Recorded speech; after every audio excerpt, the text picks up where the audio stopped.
5 rassemblements ont été organisés aujourd'hui partout en France. À l'appel de nombreux syndicats et d'associations pour réclamer une politique plus sociale et plus écologique. À Paris, 21 000 personnes ont défilé selon le décompte réalisé par le cabinet indépendant Occurrence.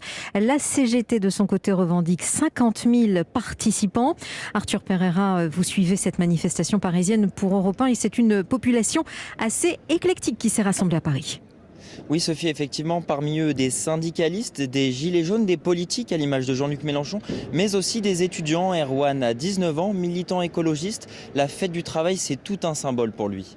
Ça permet de nous redonner un peu de l'espoir, de la force finalement pour appréhender l'avenir, les législatives et même l'ensemble de la bataille sociale et écologique du quinquennat à venir avec quelque chose de plus fort.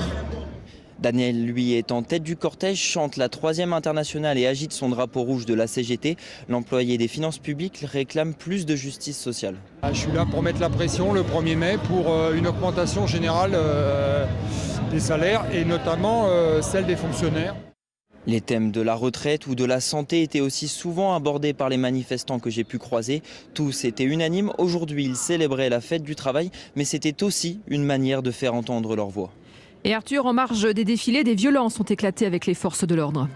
Oui, des jets de pavés, des poubelles en feu, des vitrines complètement détruites. Forces de l'ordre et Black Box se sont affrontés peu après le départ de la manifestation. Des murs ont aussi été tagués par des slogans anticapitalistes. L'image festive a vite laissé place à un affrontement brutal. On pouvait lire épisode 1, saison 2 sur le mur d'un immeuble, une référence aux manifestations des Gilets jaunes.